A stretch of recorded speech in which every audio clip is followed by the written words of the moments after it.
Those who give most freely are the ones who first nourish themselves, because only from a full heart can generosity pour forth without bitterness or burden. And that is the thought for today.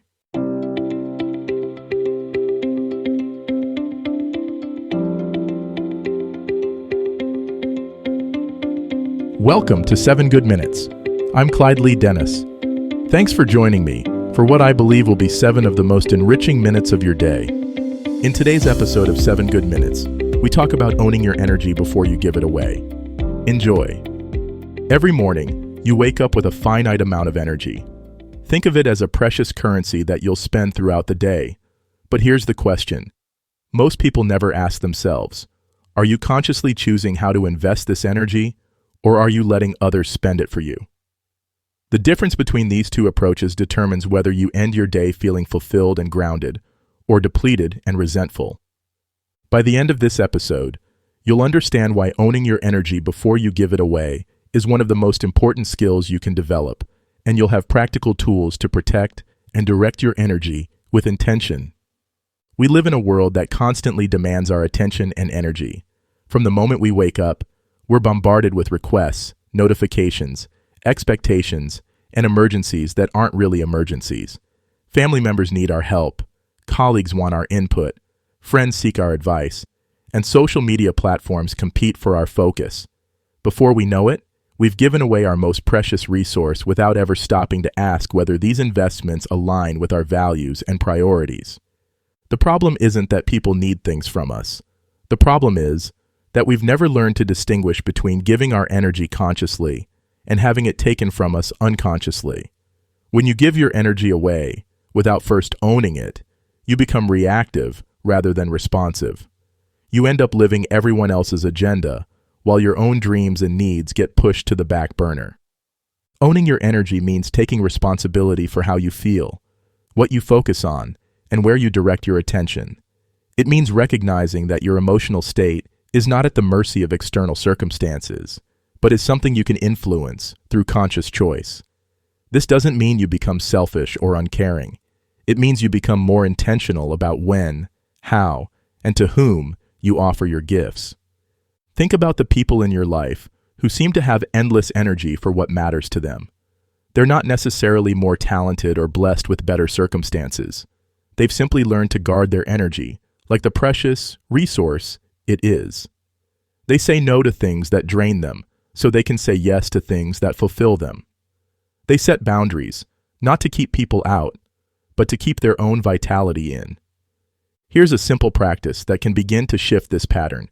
Before you engage with any person, task, or situation, pause and ask yourself, is this an energy investment or an energy expense? An investment is something that, even if it requires effort, ultimately adds to your sense of purpose, connection, or growth.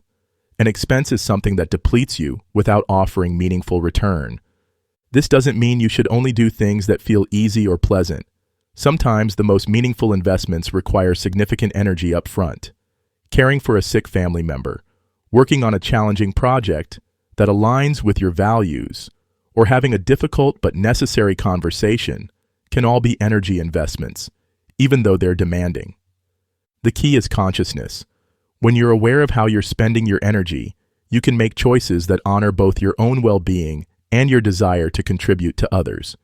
You can give generously from a place of fullness, rather than giving compulsively from a place of emptiness.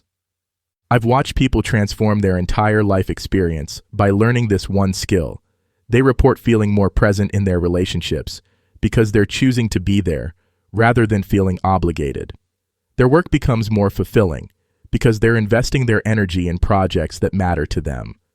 They stop feeling resentful toward others because they're no longer giving away what they haven't first claimed for themselves. Owning your energy also means taking responsibility for your emotional state. Instead of saying, "You make me angry," or "This situation is stressing me out," you begin to recognize that while you can't control external circumstances, you can influence your response to them. This shift from victim to owner is incredibly empowering. Start paying attention to the people, activities, and environments that energize you versus those that drain you.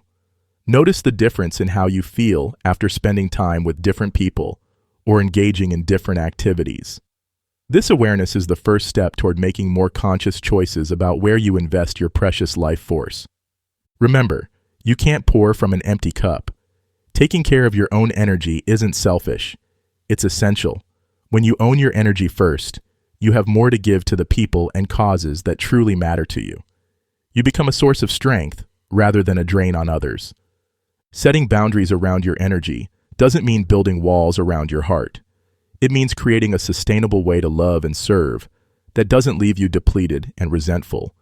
It means recognizing that your energy is a gift, and like any gift, it's most meaningful when it's given consciously and freely. As you move through today, practice owning your energy before you give it away.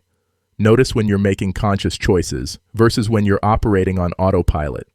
Feel the difference between giving from fullness and giving from obligation. This awareness alone will begin to shift your relationship with your own vitality and power. Your energy is your life force. Honor it, protect it, and invest it wisely. The world needs what you have to offer, but it needs you to offer it from a place of strength and choice, not depletion and compulsion. That does it for today's episode of 7 Good Minutes. Please take a moment to rate and review the show on the platform you're listening on. Until next time, let's be civil to one another out there. Thanks for listening.